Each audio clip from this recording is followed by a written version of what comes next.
Michelle, anda por ahí Michelle. Sí, profe, aquí estoy. Ahí está. Tú me mandaste primero una novela editada ya. Sí, correcto, porque no sabía cuál era el proceso. Claro, por iPad. Yo intenté abrirla, pero finalmente la abrí. Pero después me dijiste que esa no era la novela que me querías mandar, que me mandabas esa, te agradezco, pero que me mandabas luego otra novela que es la que está en producción. ¿Verdad? ¿Se le fue la voz o se me fue a mí la voz? A mí, ¿me escucha ahora? Yo la escucho, Ajá. Te escucho un televisor al fondo, no sé si puedas silenciarlo en lo posible. Ya le estoy diciendo que baje un poquito el volumen. Ajá, lo que pasó fue que yo le había hice una simplificación de una novela que nos dio la profesora Mirda, la puse en PDF y la quise regresar al correo para que ellos la tuvieran. Y le llegó a usted, no sé por qué razón, que es la historia de Garrastazú. Entonces, no sé por qué razón llegó a sus manos. Entonces, cuando usted me respondió, yo le escribí que no era para usted, ¿no? Sino era para que se le hicieran llegar a la profesora Mirla. Entonces, bueno, el correo hizo lo que quiso y me dejó, ahí me estaba metiendo conmigo los muchachos. Pero sí le envié después mi novela de obsequio, una que está en Amazon. Se la envié igual que como no sabía cuál era la dinámica en el diplomado, yo había enviado otra novela que es Amor en dos dimensiones, que usted la vio, que me dijo que era completa. Esa también está publicada y están editadas, o sea, las corrigió otros profesores. Entonces, viendo la dinámica, yo le dije a, ¿cómo es que se llama? La de esta nave, que por favor le enviara la que estoy trabajando ahora, que no está editada. No claro, claro, eso es la que yo quiero. Claro. No sé si se la hizo llegar, fue un formato PDF, si me puedes responder, ¿cómo es que se llama la chica que está a cargo del diplomado? Sí, esa se reenvió, pero el profesor no pudo abrir el formato, entonces reenvié el otro archivo que me mandaste. Claro, yo no que pude, seguramente no por pude, ahí está la confusión. Ajá, ahora, no, la que le envié se llama Kira, la última evolución, Kira. La última que me mandaste, a ver, elementos compartidos acá tengo una, a ver, que se llama Pachamama al destino no es, ¿no? No, esa es un obsequio para que la lea cuando usted quiera, esa es una publicación. Bueno, con gusto, pero después de eso me mandaste otra. Que se la envió yo no la envié, yo te la envié a ti, a la de esta nave, para que se la hiciera llegar. Está en Word, para que la puedas rayar. Pues. Elemento compartido, déjame ver, esta, compartido, abrir, novela Garra. No, esta no es. Ah, no. Academia, Banco, Google. Se llama, ya le digo, a ver si le consigo aquí porque a ver cómo. Sí, yo la vi, lo que pasa es que no encuentro ya va. Esta nave, a ver si está acá. Se llama. Acabo de enviarla. La última evolución o algo así. Exactamente, esa. Exacto, acá la tengo. Esa es la que estoy trabajando ahora, que no la ha corregido nadie, no le ha metido en mano a nadie todavía. Está en bruto, como dicen por allí. ¿Está qué? Porque en bruto, como le decimos aquí, que no está curado, no está arreglado, no está nada, pues. Sí, la última evolución es despertar la sabiduría oculta, Kira. Con los tiempos, sí, ya está. Sí, acá la tengo, Mira, correcto. Pero esta es una novela cortita, ¿no? Una novela parece ser. Pues son 68 páginas. ¿O es lo que tenés escrito? Sí, porque es difícil trabajar con la dinámica. No, que tengo escrito. Apenas 2 capítulos y comencé el tercero. Bueno, perfecto. Bueno, ya estamos en funciones. Acá está esto, acá está. Esa es justamente lo que tengo yo acá. Ahora, ya me dicen ustedes cómo nos organizamos, porque yo les dejé, digamos, vamos a ver, espera que me vuelvo Díganme quiénes están, aparte de Michelle, que ya la veo y estoy hablando, Alicia Villegas, ¿verdad? ¿Puede ser?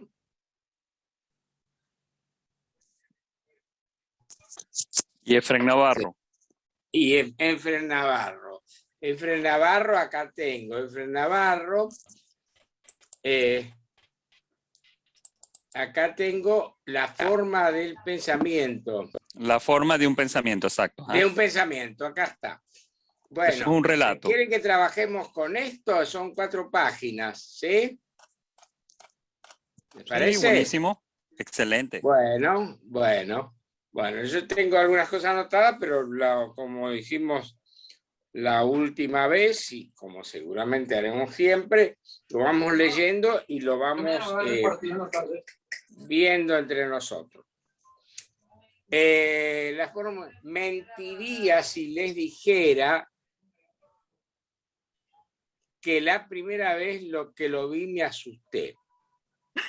Ahí hay una coma, si bien es cierto que los signos de puntuación, si bien en las escuelas, en la primaria ya nos enseñaban la gramática o la literatura, enseñaban con normas establecidas como sujeto, verbo y predicado, ¿no? Y las cosas tenían que ser tal como establecía la academia. Y ahí estaban los signos de puntuación que estaban, tenía que abrir una coma, y cuando iba una coma y cuando iba el punticoma. Como consecuencia de ello hay algo que si los encuentro, se los leo porque es corto, y para mí siempre fue una cosa muy, muy interesante como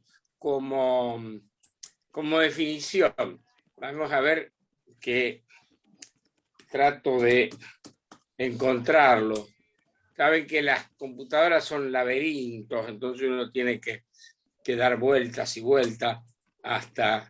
A ver. Vamos a ver. Pero todo puede ser, espera un minuto. Ahí está. Lo encontré, aunque todos no creían que lo iba a encontrar. Bueno, esto que les voy a leer ahora es un texto de Teodoro Adorno, que fue, fue un filósofo marxista, sociólogo e incluso musicólogo alemán, que, perdón, estornudo, que nació en el 1903 y murió en el 69. Teodoro Adorno, que el gato, recuerdo que Cortázar tenía un gato, uno de los gatos que tenía, que le había puesto el nombre Teodoro Adorno, en homenaje a Adorno, ¿no? Él fue una figura muy importante en el campo de la filosofía, la escritura, el pensamiento, incluso de la música, porque como les dije, también era músico. Y acá, a ver, que lo voy a ver, lo quiero ver un poco más grande. A ver, bueno, no tan grande, esperen un segundo. Ver.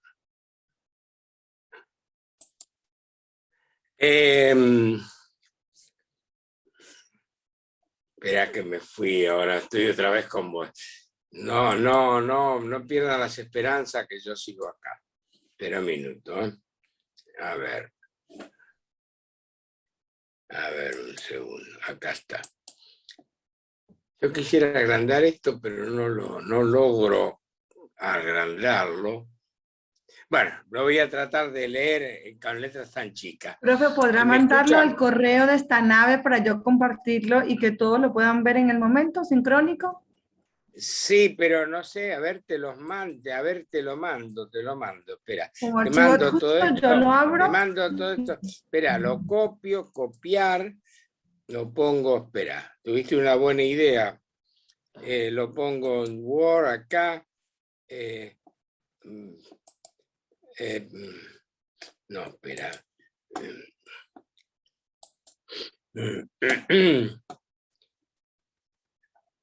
A ver, archivo, nuevo documento. Acá está. Pegar. Ahí está. Bueno, ahora te lo estoy mandando, pero esto lo leo para comentarlo. Después lo leen tranquilo ustedes. Dice, ¿no parece el signo de exclamación un índice amenazadoramente erguido? Fíjense, un signo de admiración, un índice amenazadoramente erguido. ¿No son los signos de interrogación como luces intermitentes como una caída de párpados? Los dos puntos abren la boca. ¡Ay del escritor que no sepa saciarla! El punto y coma recuerda ópticamente unos bigotes colgando. Las comillas se pasan la lengua por los labios tontiastutas y satisfechas. Todas son señales del tráfico. En última instancia, estas son imitaciones de aquellas. Los signos de exclamación son el rojo, los dos puntos el verde, los guiones dan orden de stop. Fue un error basarse en eso para confundirlos con signos de comunicación. Más bien son signos de dicción o de elocución.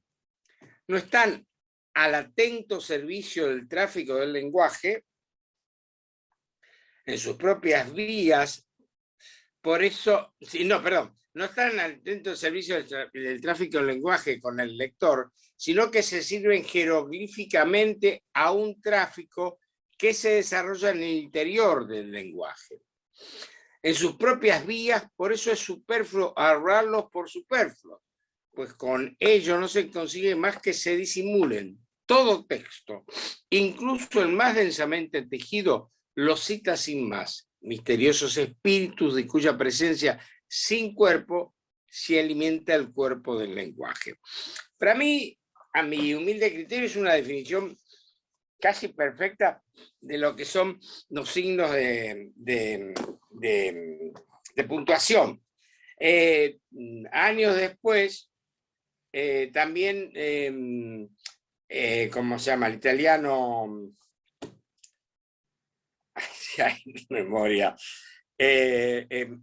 Umberto Eco, en alguno de sus libros, creo que, no sé, bueno, no me acuerdo del libro, pero no importa, Apocalípticos integrados, puede ser, en algunos de los libros de Eco, hablaba de los signos también se refería densamente a los signos de puntuación. Él ponía ejemplos bastante elocuentes. Recuerdo que decía que, bueno, que uno vive inmerso en los signos y vive cotidianamente obedeciendo a los signos, de forma tal de que nosotros, bueno, digamos que tenemos un despertador en la mente, reino, depende de su primer signo. Ese sonido es un signo que hay que despertarse. A veces lo consiguen, despertamos, a veces no. Bueno, y después ponemos la cafetera y cuando chilla la cafetera que el café ya está listo. Son signos que vamos aceptando naturalmente. Pero salimos a la calle y antes de salir tomamos el ascensor, vamos a suponer que estamos en un quinto piso y en ese quinto piso salimos a la planta baja, tocamos el PB planta baja o piso último, como se llame eso, y lo tocamos, estamos tocando otro signo. Salimos y cuando salimos a la calle ya nos enfrentamos con con los semáforos. El semáforo se prende azul, verde o amarillo, según cómo está, cruzamos, estamos obedeciendo esos signos. Esos signos son los que, bueno, vamos, tomamos subimos a un coche, nos largamos a la ruta y no podemos hacer lo que se nos antoja. Tenemos que empezar a aceptar, si no, va a ser una multa, ¿no? Tenemos que aceptar los signos digamos, de puntuación de la ruta que nos va diciendo, bueno, nos marcan, qué sé yo, que esta zona es peligrosa, viene una curva o hay una banquina, nos van marcando los signos, incluso cuánto falta para llegar a tal ciudad. Nos regimos con los signos y los aceptamos naturalmente. En la escritura pasa exactamente lo mismo. Yo les dije la última vez o la penúltima vez que los signos de puntuación son digamos, teniendo en cuenta desde el Gilgamesh, que hace tantos años, siglos, la primera escritura, digamos, sobre un soporte, en este caso una piedra, que se conoce, hasta el año 1500, poco más o menos, no existían los signos de puntuación.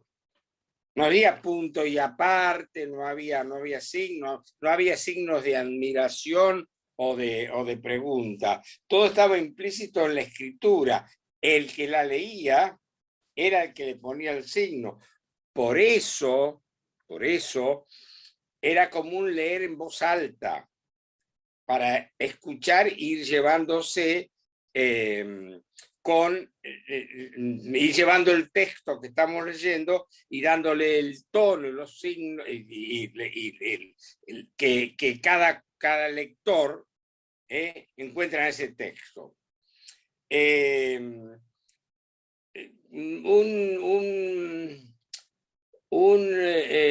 Digamos, no discípulo, que no era discípulo, sino un monje, digamos, otro monje que estaba en la misma cartuja o monasterio, ¿sabes? Donde estaba San Agustín, que no me acuerdo ahora cómo ya me voy a acordar, recién se me pasó el nombre, que San Agustín cuenta que está leyendo un texto, las escrituras serían, me parece que era San Jerónimo, sí, que está leyendo y que no mueve los labios. Y San Agustín se sorprende porque no mueve los labios y era normal que iba diciendo. Estaba leyendo con los ojos, estaba inaugurando lo que tal como ahora leemos. Nosotros no, leemos sin mover los labios, leemos con la vista.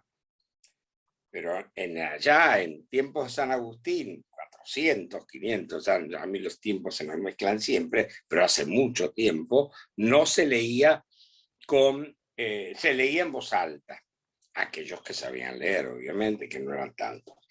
Entonces, cuando se incorporan los signos, esto ya se los he dicho, tengo entendido, cuando se incorporan los signos, se incorporan muchísimo tiempo después, y casi no es obra del escritor, sino el editor el que va poniendo los signos, y yo creo que les dije, y les pedí que buscaran porque en Google está, seguramente está la primera edición de las primeras páginas del Quijote, y vemos que están todas, tengan en cuenta que no, la imprenta todavía estaba en ciernes, entonces estaba hecha por copista, y entonces no hay punto de aparte, son todos, no hay mayúsculas ni minúsculas, es todo lo mismo.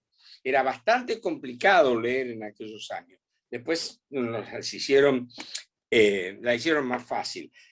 Cuando nosotros empezamos a leer y a escribir, ya los signos eran algo muy natural, ya, digamos, lo aceptábamos como tal, y había una serie de prerrogativas y normas que en el caso nuestro en nuestra lengua, lo marcaba la Real Academia Española, donde determinaba cómo se decía. Yo tengo por ahí, porque es muy gracioso, no gracioso, qué sé yo, no sé por dónde lo tendré ahora, pero por ahí lo voy a buscar. Acá está, me parece que es esto. Ahí está, esto, acá está, es una belleza esto. Yo tengo este pequeño librito, mire lo que es. Y este pequeño librito es la gramática de la lengua castellana de Antonio de Nebrija, que es el primero que hace maneja digamos, da las primeras normas de gramática de la lengua castellana. Nebrija fue un gramático, un humanista español, que vivió entre 1440, nació en 1441 y murió en 1522. Así que esto que tengo acá es la primera, acá está, mira qué bien, es eso mismo. Es lo primero que Nebrija, yo lo tengo marcado, porque cuando lo leí no sé qué, la enseñanza al castellano, bueno, acá va marcando de cómo las letras fueron halladas para representar las voces, va marcando de qué manera se empezaba de las 10 partes del capítulo primero, por ejemplo, esto es capítulo primero del libro tercero, que es de la etimología y dicción, de las 10 partes de la colación que tiene la lengua castellana. Bueno, ya no se estaban, eso que ustedes están viendo ahí, ya no se estaban, en el 1500, 1450, empezaron a establecerse las normas de cómo hay que escribir. La condición de todo buen escritor, o casi todo buen escritor, en principio sería saltarse esas normas y hacer lo que se les cante y hacerlo, romper normas. Entonces, tenemos un caso muy del siglo XX, tenemos el caso de Ulises, que de pronto, de Joyce, ¿no? Con su Ulises, y después con Finnegan Wade, que ya es tan complicado que no es posible. Hay traducciones al español, pero se acerca muy poco a lo que originalmente escribió Joyce. Incluso el Ulises, yo el Ulises lo leí en una edición ya me voy a acordar el nombre, no sé, que era un señor que no era un argentino, que no era un gramático, nada por el estilo, era un hombre que conocía muy bien el idioma inglés y un día se largó a traducir el Ulises. Y es una edición que la tengo ahí en la biblioteca de la editorial Santiago Rueda, y que, bueno, sorprendió a todo el mundo porque es una de las primeras traducciones que se hace en lengua española de esa novela tan regresada, tan gran novela. Como dijo Morayo alguna vez, hay una suerte de manual de escritores para los escritores, el Ulises, porque bueno, a partir de ahí uno empieza a ver la manera en que trabaja Joyce el monólogo interior, todo la forma, su constante modo de romper formas, y plantear una novela que sucede en un día, con una novela que supera las 600 páginas, creo, y con un monólogo de Clark Bloom, la mujer de Leopold Bloom, que no tiene ni punto aparte, ahí dice, bueno, se acabó, no rompo las formas y las normas, y entonces no hay no hay ningún signo de puntuación, no hay punto aparte, vuelvo de alguna, fíjense ahora que lo dijimos hace un ratito, de alguna manera vuelvo a lo que era la literatura antes de que se inventaran los signos. Es decir, de alguna manera Joyce estaba haciendo lo que se hacía en literatura en el año 1200, 1000, 1100. Pero lo hizo en el 1920, creo que es. Entonces, cuando tiempo después, yo cuando la leí me impresionó mucho. Joyce es un autor que me impresionó desde su primera lectura, porque avanza hacia la ruptura de una manera muy, muy sistemática. Sus primeros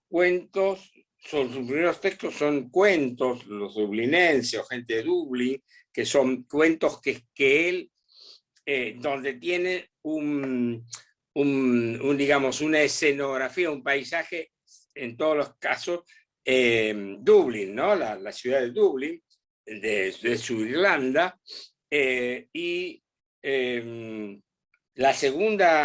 su primera novela es El retrato del artista adolescente, que es una novela formidable, pero donde todavía maneja las normas novelísticas, digamos, de la época. Luego pasa al Ulises, donde ya empieza a romper normas, sobre todo trabajando con la lengua, y después pasa a Finnegan Wake, donde ya rompe todo.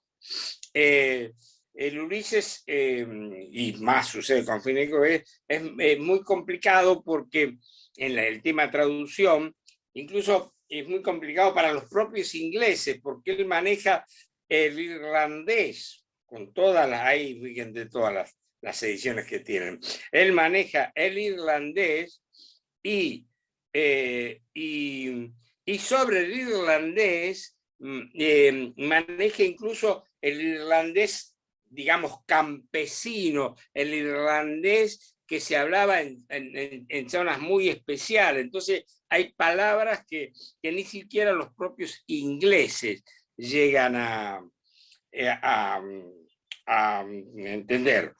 El traductor que yo le decía se llamó Salas Subirat. Por lo que nos dice el apellido, se supone que es de origen catalán, Salas Subirat. Y bueno, Juan Saer, uno de nuestros grandes escritores, cierta vez dijo, bueno, yo no sé si será si Salas Subirat, no sé si tradujo correctamente el Ulises, pero de todas maneras, si no lo hizo, es un formidable escritor, porque produjo una novela, si eso no es el Ulises, es una novela digna de ser leída. Tiempo después, muchísimo tiempo después, salió, yo estaba viviendo en España todavía, salió una traducción de un catedrático muy, lo tengo ahí, no tengo ganas de levantarme y ir a la biblioteca, pero lo tengo ahí, ya me voy a acordar el nombre, que hizo la traducción del Ulises, que lo publicó una historia, ya me voy a acordar, en 2 tomos. Y entonces, claro, lo primero que hice fue ver a mi vieja traducción de Salas Subirat, años 50 y pico, y cotejarla con la del español. Y bueno, no hay mucho que diferenciar, por ahí seguramente estará la del español, pero Salas Subirat una traducción que quedó para los argentinos solamente, pues se hizo una edición acá de Argentina. Y realmente no había mucho que modificar, no había grandes diferencias. Le digo más, en algunos momentos estaba mejor la de Salas Subirat que la de la traducción de español. Pero todo esto viene a cuento de que Joyce rompió la lengua, por eso estaba tan mal visto, los gramáticos lo odiaban, pero para hacer eso, y lo que le cuento de Joyce es un ejemplo categórico, para hacer eso hay que recordar lo que solía decir Picasso. Para romper las formas, primero hay que armar esas formas, digamos, para dibujar una mano rota, para conseguir el Guernica, primero hay que tener el cuadro completo, digamos, para romper una mano, vamos a armar porque Guernica le hace más complicado. Para romper una mano, primero hay que saber dibujar la mano y después la rompemos. No que la rompemos, es decir, mira el verso libre y todo, primero hay que saber manejar la rima, las métricas, y después empezamos a romper. Aquello de empezar a romper, yo escribo mal, lo escribo sin punto y no a puntuación porque rompo, no. Primero aprendé como te enseñaron, sujeto, verbo, predicado, y después empecé a romper, no antes. No sé si soy claro. Fue claro. Bueno, el ejemplo está a la vista.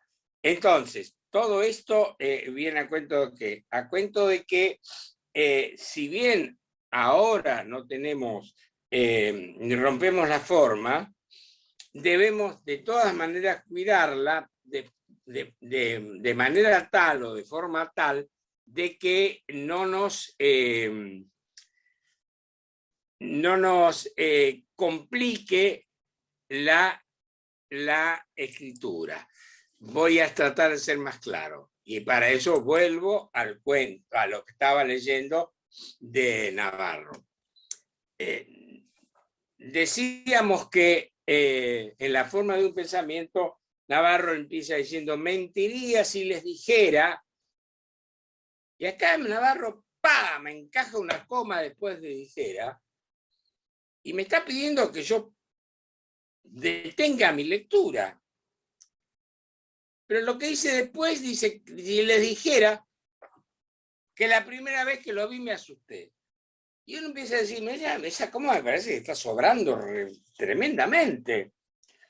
La frase sería, mentiría si le dijera que la primera vez que lo vi me asusté. Es una frase completa. No necesita ningún signo, se lee de... ¡ping! Nuestro primer encuentro fue programado. Él me esperaba y por tanto no se sorprendió al verme en la biblioteca de su apartamento observando los libros. Bueno, acá, Navarro, empezás con buena, salvo esa coma que hay que volarla, empezás con buen ritmo. Mentiría si le dijera la primera vez que lo vi me asusté. Nuestro primer encuentro fue un programa, frases cortas nos van llevando. Pero acá decís, él me esperaba y por tanto no se sorprendió al verme en la biblioteca de su apartamento observando los libros. Y entonces, me estás dando demasiada información. Si vos dijeras, él me esperaba y por lo tanto no se sorprendió al verme en la biblioteca de su apartamento. Punto. Observando los libros es una consecuencia de estar en la biblioteca. Entonces, acá, con un poco de astucia, al verme en la biblioteca de su apartamento. Punto. Entonces, ahí podés decir, qué sé yo, no estaba, sino que desde hacía mucho, no sé cuál es la historia, así que estoy inventando, desde hacía mucho me interesaron esos libros, entonces de ahí la sorpresa al verme que estaba, es decir, sacar, aunque lo largues, pero con un corte, al apartamento observando los libros, porque se va cayendo observando los libros. Diría que se sonrió, pero su rostro no mostraba sentimiento o sensación alguna. Acá hay un detalle, pero esto también tiene que ver por los modos de cada uno. Uno se preguntaría, nosotros tenemos, los seres humanos, ¿tenemos rostro o cara? Porque el rostro es una figura como bastante poética, pero nosotros tenemos cara. Pero su rostro no mostraba sentimientos, De pronto, por ahí en Perú, en Venezuela son más románticos y usan rostro para todo. Así que ahí no me puedo meter. Pero su cara, diría un argentino, no mostraba sentimiento o sensación alguna. Yo sí me sonreí y levanté mi mano para saludarlo. Bueno, acá tenés, me sonreí y levanté mi mano. Yo sí, yo suelo decir, y eso también tiene que ver con la escritura de cada cual. Acá en Buenos Aires, en Argentina, pero sobre todo en la escritura, hay de usar mucho el me levanté, me fui, me subí, me bajé. Y yo digo que hay que evitar la escritura de rebaño de ovejas. Vieron que las ovejas se la pasan diciendo me. Tanto me está doliendo la oreja. Entonces, yo sí me sonreí. Yo sí sonreí. En el momento que sonreíste, fuiste vos el que sonreíste. Salvo que te hayas sonreído por dentro. Si no, sonreíste. Y levanté mi mano. Y levanté la mano para saludarlo. Si levantó la mano, es la mano de él. Y ya evitas un me y un mi. Yo era la creación de su mente, de sus pensamientos. Mi presencia en su plano estaba sometida a su voluntad. Y acá, en la última línea de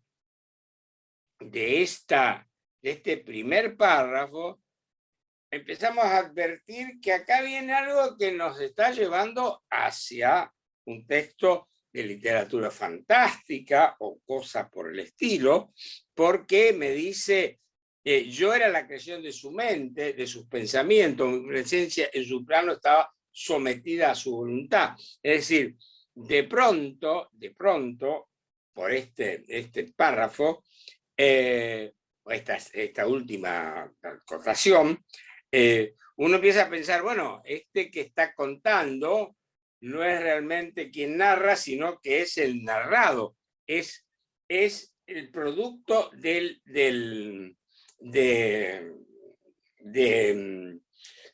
quien lo está pensando, digamos, del narrador. Entonces era un juego.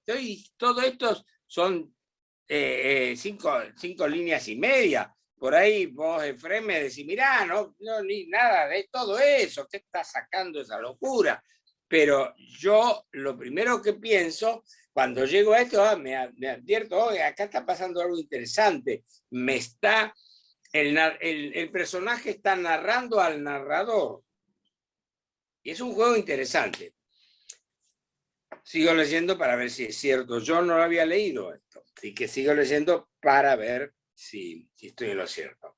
Aunque él podía emitir un sonido que podría identificarse como su voz, siempre se comunicaba conmigo mentalmente.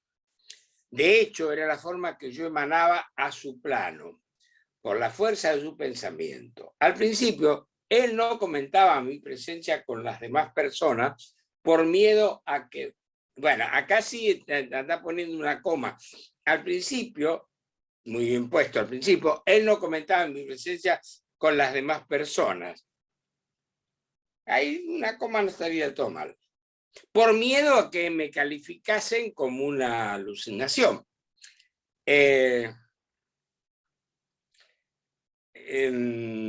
Por miedo a que me calificasen como una alucinación. Es decir, ¿por qué digo coma después de persona? Porque has dado el primer paso, has dado la primera información. De hecho, era la forma como yo emanaba a su... al principio él no comentaba mi presencia con las demás personas. Y eso es una primera información, un primer elemento que das. Pero inmediatamente haces una pausa, digamos, y decís, por miedo a que me calificasen como una alucinación. ¿Estamos? Después de 3 puntos. Esto que les voy a decir ahora, ya tiene que ver conmigo, no con la escritura. Yo no soy muy amigo desde muy chico nunca fui muy amigo de los 3 puntos. Los 3 puntos siempre me parecieron un recurso innecesario. Pero pero es válido. Yo, si este fuera un texto mío, hubiese puesto alucinación, hubiese puesto una coma, una amiga imaginaria. Pero bueno, el 3 puntos vale, eso es un problema mío, no tuyo. Pero con el tiempo las cosas fueron cambiando por la fuerza que él le daba a mis visualizaciones. La forma física del profesor es algo muy normal para mí. Me explico todo el proceso. La forma física del profesor es algo muy normal para mí. Esto es una frase que a lo mejor después, continuando la lectura, la vamos armando. Pero bueno, en principio me está diciendo, ya estamos, Efren, ante un texto fantástico, evidentemente. Me explicó todo el proceso que tuvo que pasar para poder estar en su nuevo cuerpo. Lo único que había sobrevivido del trágico accidente por el que casi pierde su existencia, acá te hiciste lo único que había sobrevivido del trágico accidente, por el que casi pierde su existencia, fue su cerebro, al que conectaron a nanosensores para llevar los impulsos eléctricos al resto de su cuerpo artificial. El profesor pertenece a la nueva élite de superhumanos mejorados, pero la verdad sea dicha, él ya antes de su condición actual era catalogado como fuera de este mundo por los inventos en los que había participado. En la calle las personas le tienen, bueno, claro, acá hay un problema de verbo. En las calles las personas le tienen miedo. Si estás en pasado, pero la verdad, él ya antes de su condición actual era catalogado como fuera de este mundo, por los inventos en los que había pasado, participado. En la calle las personas le tenían miedo, porque me dice le tienen miedo, pero estás hablando en pasado y ahora lo llevas al presente. Sí, profesor, lo que pasa es que, disculpe, lo que pasa es que ahí digo, y ahí dejo de hablar en pasado para decir una situación actual de que el profesor le tienen miedo, pues por su condición. Bueno, pero entonces vas a tener que buscar una forma que no sea, que golpee tanto. Porque dice, antes, que según me cuenta, fueron envejeciendo y desapareciendo porque no tenían los recursos económicos para hacerse un cuerpo sintético. Y ves que acá mezclaste todos los tiempos. A ver, vamos a ver. Sería bueno, Frem, que habiendo leído esta casi primera página, nos vayas contando de qué va el texto, de qué va la novela. Por lo que yo presumo, por lo poco leído, como ya queda definitivamente comprobado, que es un texto que pasa en una sociedad futura, entonces me gustaría que nos contaras qué es lo que estás escribiendo, lo que estás escribiendo. Es decir, habla un poco vos. Bueno, profesor, claro. Eso realmente es un relato corto, ya no voy a seguir escribiendo nada de él. Van a ser estas 4 páginas, páginas. Sí. Es un relato en el que hago tiene algo de futurístico, tiene algo de religioso y habla de ciencia, y entonces busco esa contradicción que siempre ha habido entre la religión y la ciencia, y es un poco lo que desarrollo en ese relato, pero no de la religión católica. Hablo de una creencia budista, de materializar el pensamiento. Los budistas creen no, a lo mejor lo hacen, que ellos tienen los que desarrollan una capacidad mental superior, llegan a crear físicamente la imagen, un pensamiento de un ser. Entonces, Sí. eso es un poco, por eso ese inicio que te golpea y te atrapa y dices, ah, bueno, pero ¿de qué estamos hablando aquí? Y por eso es que empieza el relato de esa manera, porque la persona que está narrando es un pensamiento hecho realidad. Sí, sí. Sí, sí, Pero sí, sí. me interesa que siga leyendo, profesor, porque la cosa Sí, más sí, adelante es se lo pone que te buena. iba a decir, me lo sacaste de la boca. Ahora que tenemos digamos, tu proyecto, seguimos leyendo. Además es muy corto, son 4 páginas, así que podemos tener la totalidad y con eso trabajar con más tranquilo. Los pocos amigos que lo visitaban siempre decían en tono de broma que el cerebro del profesor Luis era el único a rescatar. Él había participado en una serie de descubrimientos maravillosos. Acá voy a leer todo para que todos escuchemos la lectura y después vamos analizando, para no ir cortando, ¿sí, Efraín?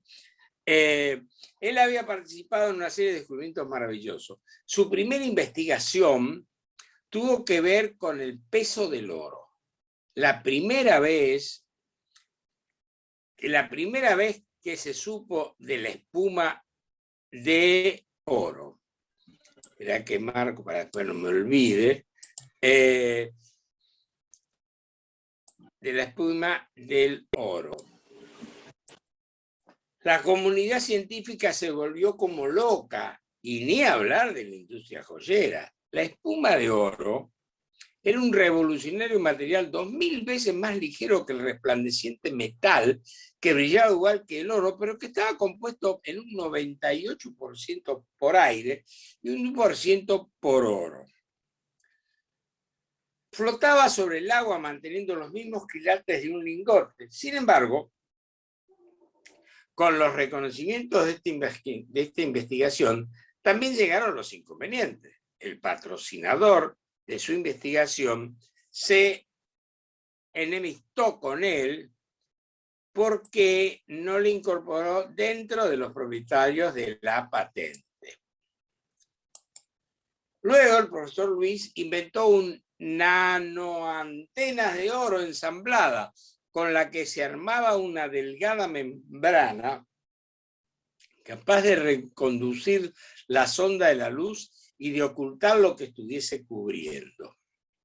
La prensa empezó a reseñar que se había inventado un velo o capa de invisibilidad y el gobierno quería utilizar para fines militares.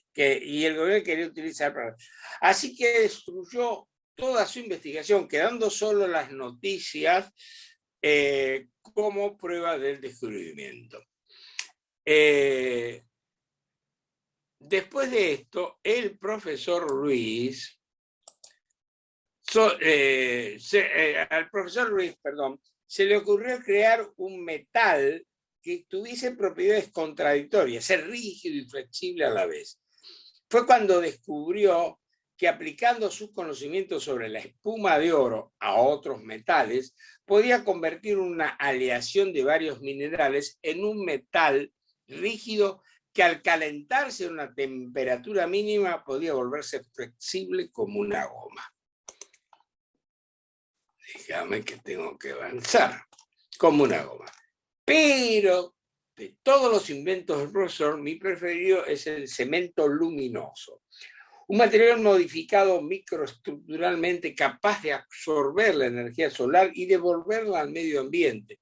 Con este material empezaron a crear centros habitacionales con techos que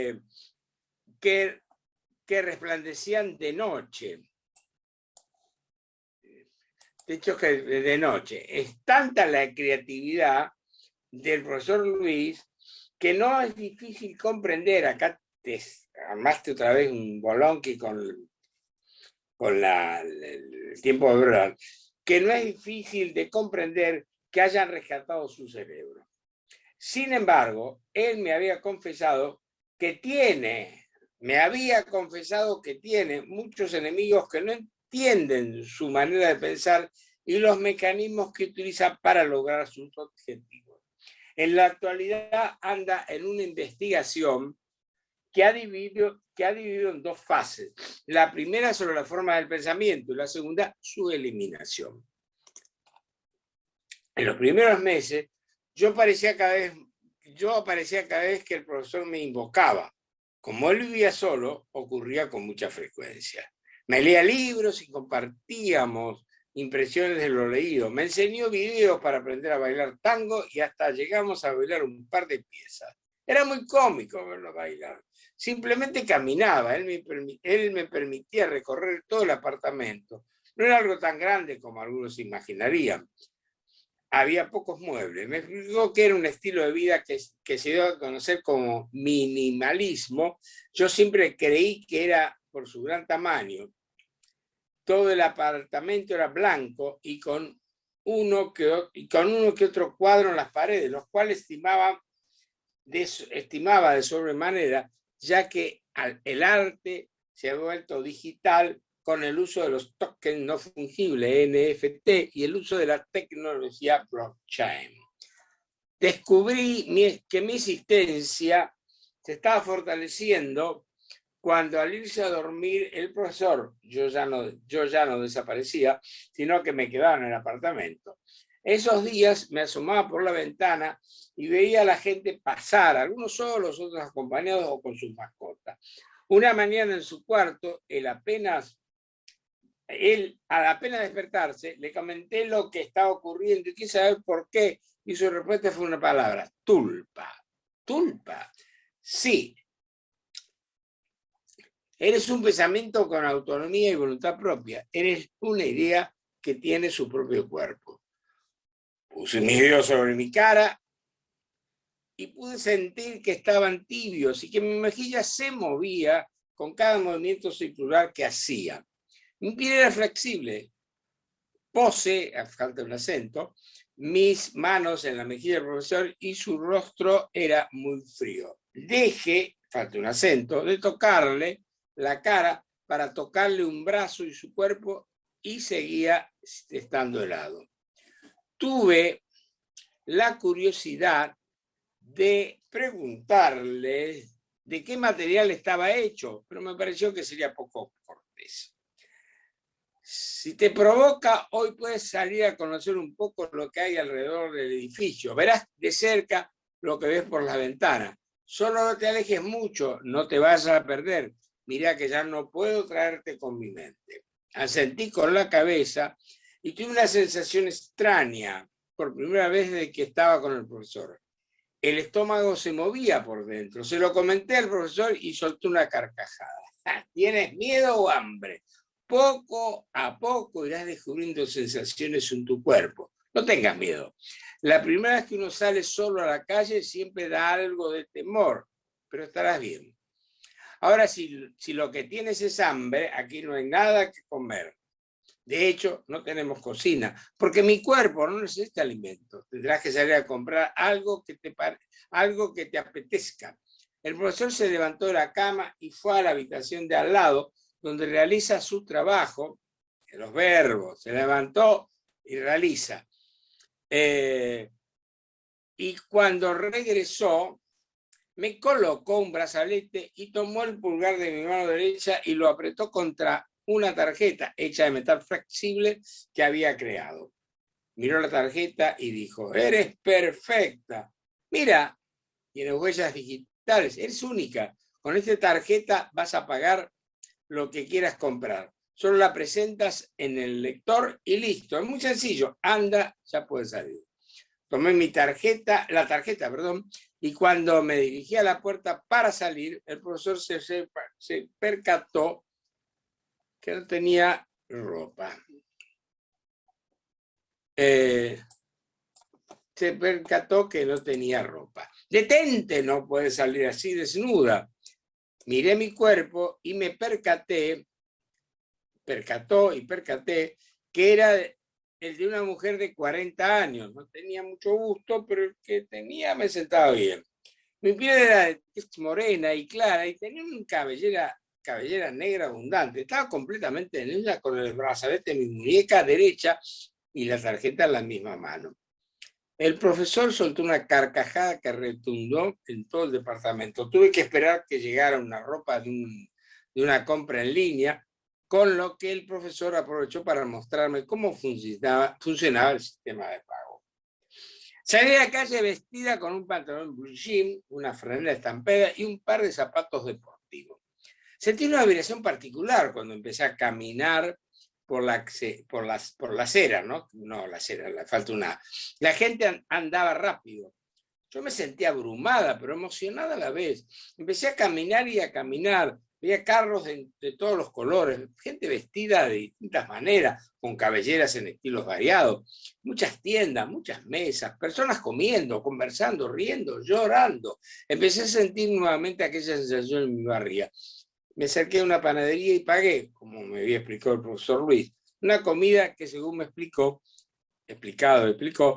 la persona que lo preparó era un sándwich con jamón, queso, huevos y salsa de colores. Tenía un sabor muy rico.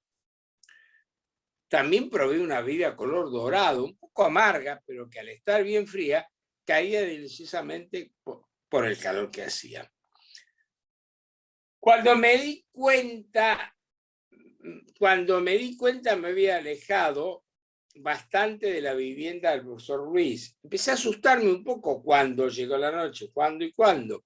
Recordé el nombre de la estación del subterráneo que estaba cerca de la cuadra, así que decidí entrar a la primera estación que encontrara.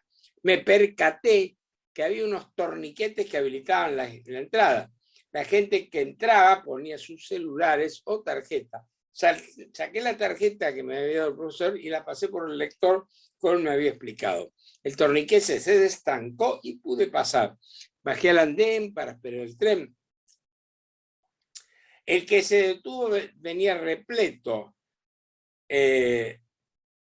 Yo pondría el primero que vino, el primero llegar venía repleto. Bueno, no importa solo el que venía repleto. Y no pude entrar. Tuve que esperar que pasaran 3 más para poder ingresar al vagón. El tren se fue vaciando y logré sentarme. Me sentía muy cansada. Realmente sentía que el brazalete que me dio el profesor me apretaba y me pinchaba. No habían pasado 2 estaciones cuando estaba completamente dormida. Mi destino se había pasado y seguía rumbo a la estación final. El brazalete me empezó a parpadear. El profesor Luis debe estar muy preocupado. Trata de localizarme, pensé. Debe ser muy tarde. El tren llegó a la estación final anunciando su retorno en breves minutos. La estación estaba sola. Un hombre en pantalones de vestido azul, con camisa blanca y una chaqueta negra de cuero, llegó al lugar donde yo me encontraba. Miró su celular, me miró y se sentó justo a mi lado. Aquello me pareció un poco raro al estar el vagón completamente vacío. Sin embargo, me quedé sentada en mi asiento pendiente de sus movimientos. El hombre sacó su celular, activó una aplicación y mi brazalete empezó a parpadear nuevamente y a hacer un sonido agudo, como si me hubiese detectado algo. El hombre me miró a la cara seriamente. Hizo un movimiento tan rápido como su mano que no pude percatarme cómo había llegado cerca de mí. Sentí que algo afilado había penetrado en mi costado izquierdo, causándome mucho dolor. El hombre retiró el cuchillo y lo guardó nuevamente en el bolsillo de su chaqueta. Por instinto, como sería bien, llevé mis manos al lugar de mi cuerpo donde brotaba un líquido rojo que se derramaba entre mis dedos. El hombre quiso levantarse del asiento y lo agarré de un brazo. ¿Por qué me has hecho esto? Es la última fase de la investigación del profesor Luis, la eliminación de un pensamiento. Y ahí termina la historia. Bueno, a mí me gusta cómo está, pero hay que trabajarla mucho. Efrem, ¿sí? ¿Estás ahí? Excelente, sí, profesor, lo estoy escuchando. Sí, lo estoy escuchando. Bueno, me gusta, hay que trabajar mucho la forma, hay que armarla de tal manera que que el profesor Luis, que desde ya te digo, al llamarlo al profesor Luis, le quitas la entidad catedrática que tiene este hombre. ¿Te das cuenta? Yo le pondría un apellido medio rimbombante, el profesor Blablin, ¿no? Porque el profesor Luis es muy que, mirá, puede arreglarte una cañería, o puede hacerte un buen café, porque Luis es un muchacho del barrio. No, hay que darle la entidad que tiene que tener este hombre capaz de hacer estas cosas. Y después, la manera en que lo presentás lleva a confusión. ¿Por qué? ¿Por qué te digo? Lo que habíamos leído cuando empezamos, ¿no? Mentiría si les dijera que la primera vez que lo vi me asusté. Ahora bien, esta mujer, que nos enteramos después que es una mujer, de 40 años, de buen ver, una caribeña, digamos, esta mujer de pronto le está hablando al lector. Correcto. Nuestro primer encuentro fue programado. Yo acá, a mi humilde criterio, ya acá pondría, vamos a poner, ¿qué nombre, qué apellido puede tener un apellido, los apellidos alemanes o holandeses, el profesor von Trapp, digamos, te estoy inventando cualquier cosa. Pero yo mentiría si le dijera que la primera vez que lo vi me asusté. Nuestro primer encuentro, y acá estás hablando del primer encuentro entre el profesor y ella, ¿verdad? Correcto. ¿Cierto? Bien.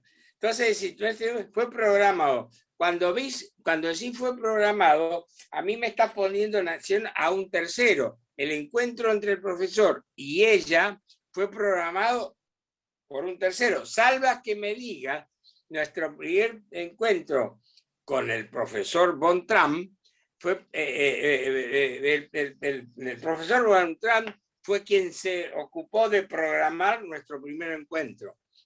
Profesor, lo que pasa es que... Mi primer encuentro con él. Lo que pasa es que... ¿Te das cuenta? Sí, no, pero disculpe que lo interrumpa. No te escucho, ¿qué?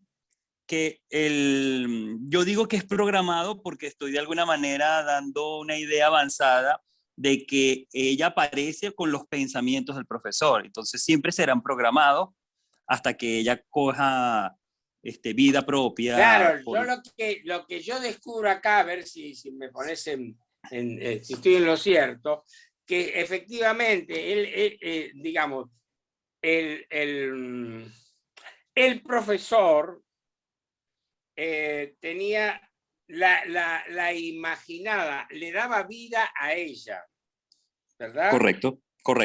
Y en un momento dado,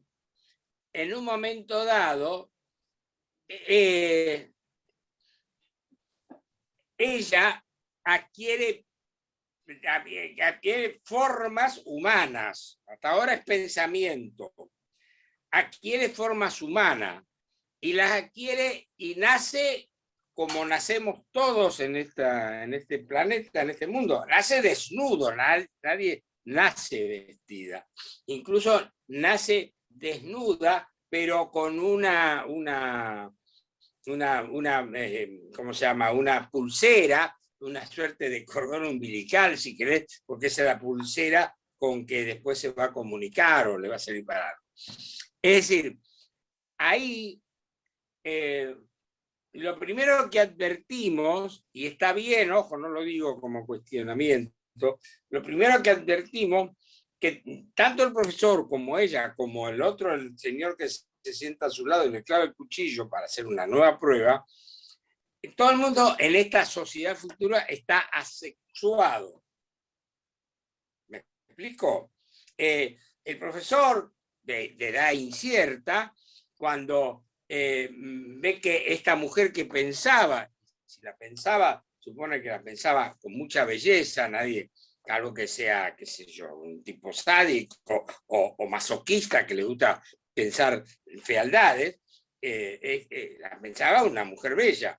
Y entonces, cuando cualquier cuerpo, cuando tiene forma ya no solamente la ve él con su pensamiento, sino cualquier otra criatura de la tierra puede verla con sus ojos, es decir, se ha materializado. Cuando ella toma forma, y por ahí lo decís, ella misma se siente cómoda, no es de grandes tetas, ni en una forma bastante... No, nunca habla de su cara, pero se supone que es una mujer bonita. De todas maneras, en el profesor no se advierte el menor deseo sexual ni nada que se le parezca. Para él sigue siendo un elemento de estudio, y a ella tampoco. Es decir, el primer dato que tenemos, y está bien que esté dicho así, que en esta sociedad futura el sexo y todo lo que ello conlleve, ¿no? Es decir, te diría que es una sociedad sin sentimientos. ¿Estoy en lo cierto? Bueno, de parte del profesor pudiera ser porque es un científico que no tiene sentimientos, pues. ¿Y de parte de ella? Bueno, también en el sentido de que es un ser que está... A nosotros no nos has dado en ningún momento, digamos, ella, cuando ella se ve desnuda, hace una acotación y dice que, bueno, tal y cual, pero no en ningún momento no se cruza nada que tenga que ver con lo femenino, atraer, seducir, nada de eso. Es correcto. Sí, sí. Bueno, de todas maneras, vamos a ir viendo. Primero, si vos pusieras, porque vas a decir, claro, mentiría si le dijera que la primera vez que lo vi me asusté. Ahí estamos, ahora que leímos todo el cuento, ahí estamos en que esta mujer, innombrada, no tiene nombre, creo, no, Tulpa no, pero Tulpa es una forma, no es nombre. Cuando desde el primer encuentro fue programado, le está hablando ya, no queda duda, le está hablando al lector. Él me esperaba, el profesor, ¿no? Y por tanto, claro, no se es el correcto. Profesor. Sí, correcto. En cambio, si vos pusieras, es una manera de ir presentando al personaje.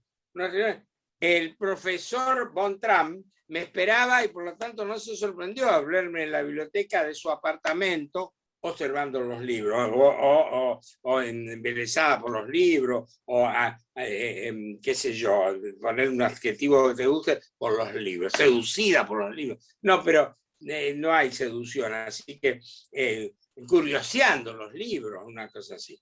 Pero ya el lector sabe que hay un tipo que se llama el profesor Von Trapp, y entonces ya tenemos que es profesor de algo, es decir, no es un modisto ni un cocinero, es profesor de algo. Diría que se sonrió, pero su rostro no mostraba sentimiento, sensación alguna. Ahí está. Pero yo me preguntaría, y el amable lector se pregunta, ¿y cómo esta mujer en ese momento puede hablar de sentimientos o de sensaciones si más tarde veremos que no tiene sentimientos ni sensaciones? Cuando el personaje se le sienta al lado, se pregunta, el coche está vacío, ¿por qué este tipo viene a sentarse al lado mío?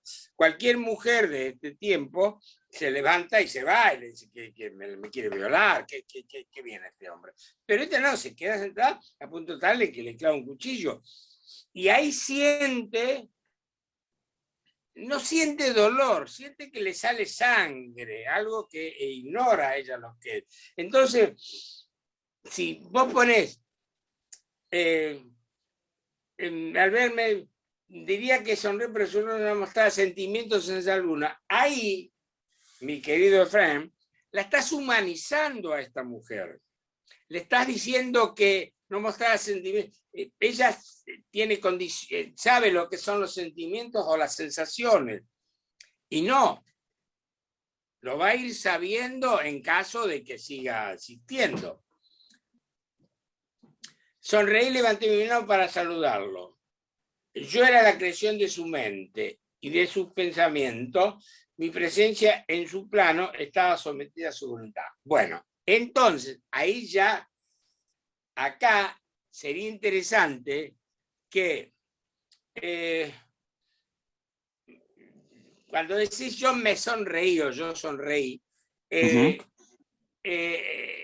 que evitar dar datos como sonreí, porque imagínate una criatura como es esta mujer, que empieza a conocer sensaciones, sentimientos, todavía no sentimientos, sensaciones, gestos, pero claro, como hasta ese momento era solamente el pensamiento del profesor,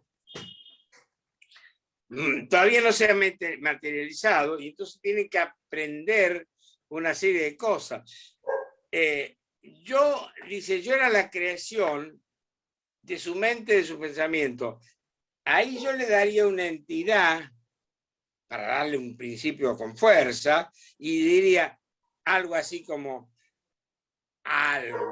oscuramente, si querés, o creo que ahí entendí, comprendí o supe que yo era la creación de la mente del profesor, de su mente, de su pensamiento.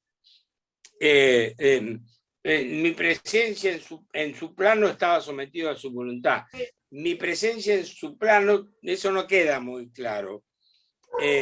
Aunque él podía emitir un sonido que podría identificarse como su voz, ¿te das cuenta? Fíjate vos. Antes dijiste que sonrió, es decir, tenés clara conciencia de que es una sonrisa. Pero en el párrafo siguiente, emitir un sonido que podría identificarse como su voz.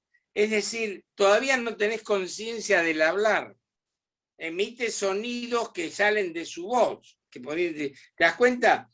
Sí, claro, sabes lo que pasa es que lo que es el sonreír, pero no hablar.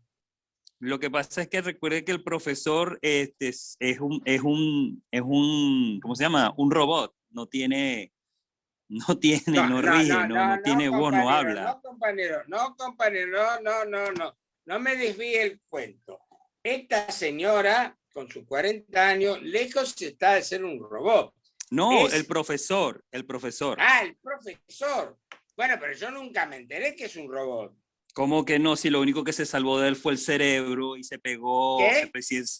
Lo único que se salvó del profesor. No, pero no, el profesor más adelante tuvo un accidente, o antes tuvo un accidente. Lea, busque ahí el accidente. Entonces, dice, es algo muy normal para mí. La forma es algo muy normal. Me explicó todo el proceso que tuvo que pasar para poder estar en su nuevo cuerpo. Lo único que había sobrevivido del trágico accidente por el que casi pierde su existencia fue su cerebro. Al que conectaron manosensores para llevar los impulsos eléctricos al resto de su cuerpo artificial. Sí, pero compañero. Cuerpo artificial, un profesor, robot. eso es un robot. Sí, pero tiene un cerebro humano. Bueno, claro, pero su rostro, su rostro es un robot. Acá lo que han hecho con el profesor es le han revivido la figura de Frankenstein, digamos, no quedaba nada de él y entonces, bueno, digamos, lo conformaron dentro de un cuerpo artificial. ¿De acuerdo? Pero el cerebro, a diferencia de Frankenstein, era de él, del profesor. Frankenstein, el muñeco, el monstruo, esa criatura hecha con los cadáveres, trozos de cadáveres de otras criaturas, nunca tuvo el cerebro del doctor Frankenstein. Era una persona que empieza a sentir sentimiento, pero es una especie de robot, sí, claro está. pero no, sin cerebro. En cambio, este es un cerebro que está en un cuerpo. Perdí el sonido, profesor, ya un momento. Pero el cerebro es muy capaz de hacer todas las cosas que hace este hombre, ¿no? Por eso, yo creo que acá lo que tendrías que hacer, aparte de las formas de escritura, que eso es pura corrección. Lo que tendrías que hacer es darle, digamos, ir ordenando este relato, ir presentándonos al profesor. Entonces, tal como lo hiciste hasta este momento, tiene sus ventajas o tiene sus virtudes. Es decir, la mujer le avisa, le cuenta al lector que ella no es otra cosa que fruto del pensamiento de este profesor, este eximio profesor, que bueno, que de pronto se ha quedado la mente solamente, ¿no? Yo me acuerdo, había una gran novela de ciencia ficción que era me parece que era Sturgeon el autor, y la novela se llama Más que humano. ¿La tienen? Más que humano era una novela donde se gestaba el Weserschau, que dicen los alemanes, ¿no? Fíjate, Más que humano, hay Más que humano. El tío del Sturgeon, ¿ves que tengo buena memoria? Más que humano. Es una novela formidable donde con el cuerpo de diferentes personas configuran un ser, no es un ser humano, es un ser pensante. Y la cabeza, la cabeza creo que es la de un niño, algo así, no estoy hablando de que la leí hace más de 50 años, pero es algo así como, creo recordar que la cabeza es algo así como un niño idiota, no es un cerebro provisto, es un niño con carencia. Creo recordar que es así, por ahí le estoy modificando estos Sturgeon y después me hace un juicio, no, se murió hace mucho, por modificar aspectos. Pero esa novela, yo no soy muy amigo de la ciencia ficción, debo confesarlo, pero he leído algunas, y Más que humano es una de las novelas que me quedó grabada para siempre, ¿no? Después leí de Sturgeon, sí, que leí un cuento que me pasó una cosa, ve, ahí está, la gráfica esa lo deja bastante claro. Bueno, pero ya recuérdenme que el próximo viernes les hable de Sturgeon y del cuento que leí, lo que me pasó, porque si no ya nos quedan 10 minutos y en este momento Fran estará pensando a mí, ¿qué me importa Sturgeon, este pelado? Ahora me vienen a hablar de Sturgeon, cuando a mí me interesa saber qué pasa con mi cuento. Así que dejemos Sturgeon, recuérdenlo, para la próxima semana, porque es interesante. Y volvamos a tu cuento. Yo lo que veo, Efraín, es que habría que organizarlo un poco. Organizarte primero vos mismo. Saber, bueno, espera, yo tengo a este pensamiento. Entonces, como es pensamiento, tiene que ser así, hay cosas que no conoce. Es decir, que vos puede ser mucho más inquietante el cómo ella, esta mujer, empieza a ser humana. No sé si me explico. Es decir, hasta ese momento era un pensamiento. Era el profesor que la pensaba, y como pensamiento que era, no tenía libertad. Dependía, vos mismo lo decís ahí en tu texto, estaban sometidas a su voluntad. Pero aquí que el profesor de pronto le da forma, le da vida, pero sobre todo, porque vida tuvo siempre, en última instancia, la imaginaba como tal, pero no solamente le da vida, sino que le da forma, ya empieza a tener forma humana. Entonces, lo primero que tendrías que plantearte es, bueno, ¿qué pasa cuando cuando ella empieza a descubrir su cuerpo? Entonces vamos a remontarnos a lo que nos pasaba cuando nacimos, qué sé yo. Cuando nacimos nosotros teníamos mucha idea de nuestro cuerpo. Es más, ni siquiera caminábamos, nos arrastrábamos, gateábamos, qué sé yo. Éramos porquerías ahí, porquerías. Gente importante, pero sin muchos elementos. Lo fuimos creando, nosotros nos fuimos haciendo nosotros mismos. Entonces, es lo que esta mujer debería empezar a sorprenderse, y yo me atrevo a decir que te estoy tirando ideas que por ahí vos ni te interesan, pero yo te digo que no estaría del todo mal pensarlo. Yo me atrevo a decir que esta mujer, una vez que le dio vida, es decir, que Jehová la hizo, le sacó una costilla a Adán y le dio vida a Eva, una vez que le dio vida, ella empieza a independizarse, a no seguir digamos, los mandatos del profesor. El profesor la manda y ella sale y le pasa lo que empieza a ver cosas. Entonces, puede darse que ella se está independizando, empieza a ser un ser humano, aunque sea hasta ese momento era un pensamiento, empieza a ser es un pensamiento que se materializa y que hasta ese momento dependía del profesor, dependía del ser pensante. Ella era un pensamiento que dependía del ser pensante, pero ese ser pensante le da cuerpo, la materializa y la larga, la saca del paraíso y la manda al paraíso terrenal, a la tierra, y ella empieza a ver gente, qué sé yo, empieza a independizarse y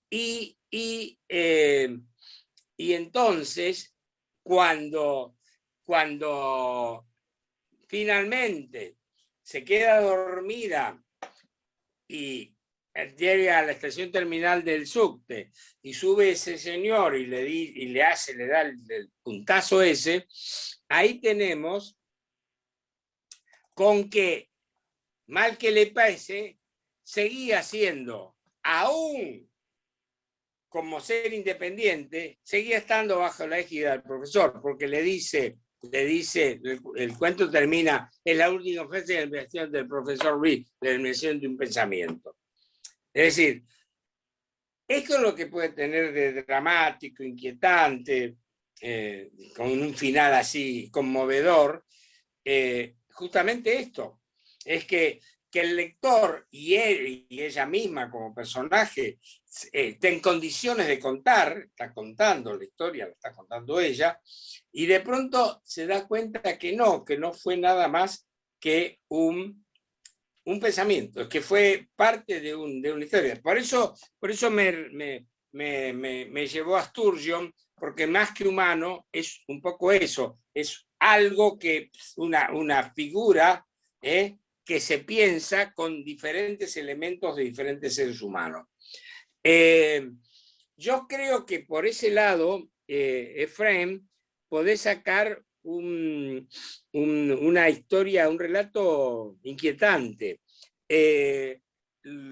Yo creo que tenés que ponerte un poco en el profesor, no tratarlo con tanta confianza como el profesor Luis, sino darle una entidad y ir armándolo de forma tal sí, tal como pones acá, das las cosas que hizo el profesor y demás, pero la pregunta que yo me hago ahora y te hago es, ¿en qué cambia para los efectos del cuento que el profesor Ruiz haya tenido un accidente y ahora es digamos, un cerebro pensante dentro de un elemento mecánico? ¿En qué cambia? ¿En qué cambia si sigue siendo un profesor? Si sigue siendo con su cuerpo normal y todo normal. Te pregunto. ¿Te fuiste? Hola. ¿Me escuchan? Profe. ¿Me están Sí, escuchando? sí, lo escuchamos. ¿Eh? Sí, lo escuchamos, pero no sé si Efren se encuentra conectado eficientemente. Se ¿Aló, me desconectó. escucha? Por ahí Efren es un ¿Me escucha, pensamiento profesor? también, ¿eh? Profesor, ¿me escucha? Sí, ahora sí.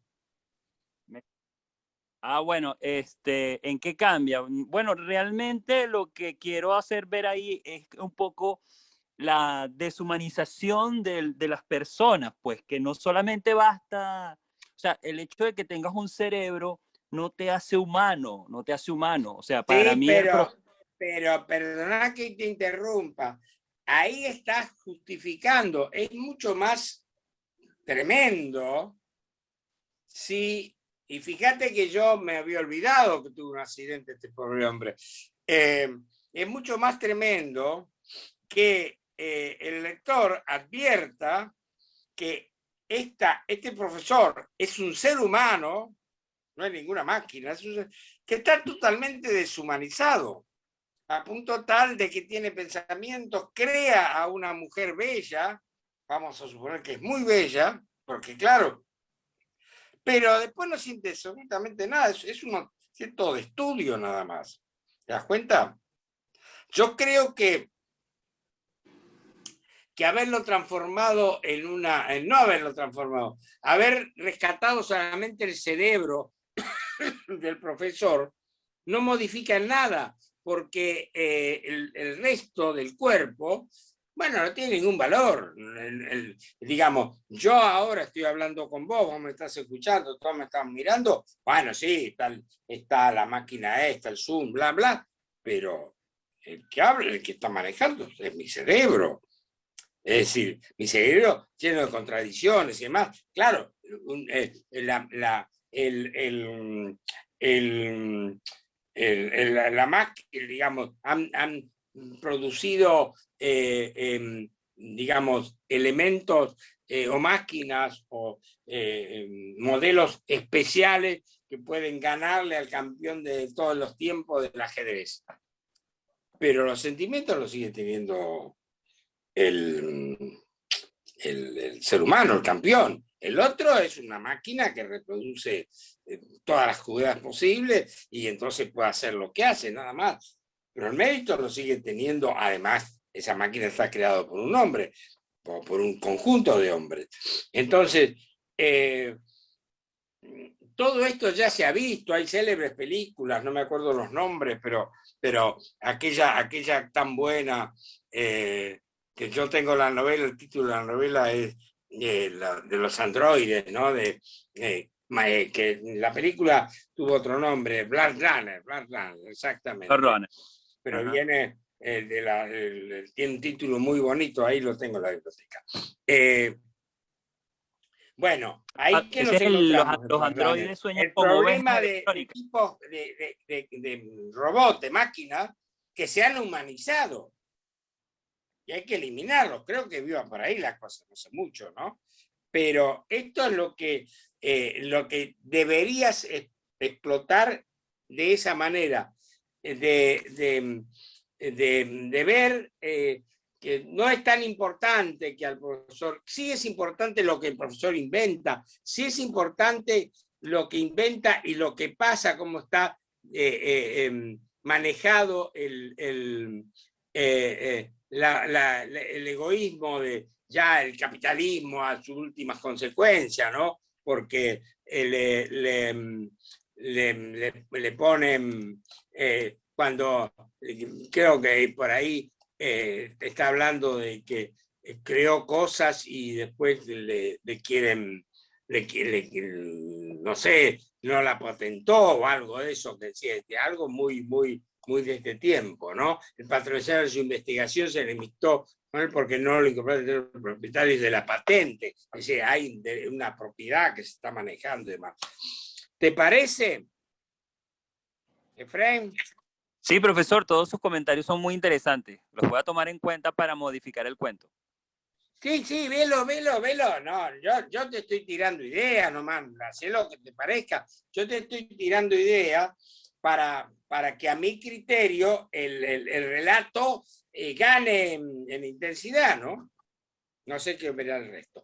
Les tengo que mandar, ¿a dónde está nuestra querida coordinadora? Aquí estoy. Ahí está. Escúchame, ¿cómo estás? Vos tenés un nombre también, ¿cómo era que te llamás? Fanny, ¿se acuerda? Fanny Cianci. No, pero espera un minuto. El apellido es Cianci. Sí, tenés, espera, que Cianci. Cianci. ¿No? Pero Sí. Cianci es tu nombre o tu apellido. El apellido. ¿Y el nombre? Fanny. ¿El nombre es? Fanny. Fanny. Ah, Fanny, me acuerdo, Fanny. Yo te dije Fanny Navarro, hay una actriz argentina que se llama Fanny Navarro. Ahora me voy a acordar. Fanny, te digo Fanny, me tomo la confianza de decirte Fanny. Escúchame, Fanny, te mando esto por... ¿Cómo te lo mando? Por el correo de esta nave.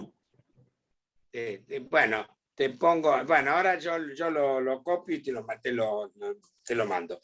Chicos, me tengo que ir. ¿La pasaron bien? Excelente, Sí, profesor, gracias.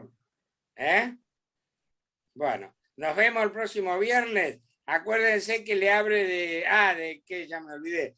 No, que le hable de Sturgeon. Más que humanos. Sturgeon, ya que hablamos de Sturgeon, porque es una cosa muy interesante que me pasó a mí y que después leí, también le había pasado a García Márquez, lo cual me llenó de orgullo.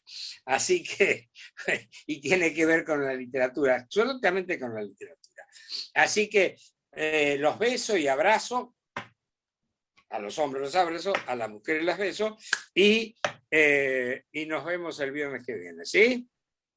¿Bien? Hasta luego, profesor, gracias. Adiós. Y no me digan profesor.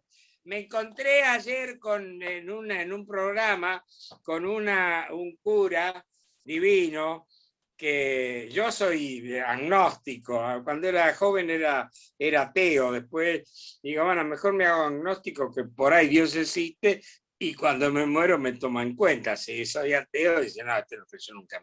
Es una tradición mía. Entonces, pero el cura, que es un cura se llama los curas por opción de los pobres, son los curas que están en las villas, son curas que se juegan hasta el último centavo, son tipos de mi respeto y admiración. Y entonces dice, bueno, y el periodista le dice, padre, dice, basta. También le digo a mi gente, no me digan padre, díganme el nombre y chao. Porque, entonces mi profesor no me hizo profesor de nada. Dígame Vicente, el nombre no es tan bonito, pero no importa. Así que no el profesor, sino que Vicente los despide hasta el viernes que viene, ¿sí? Besos y abrazos. Chau, chau.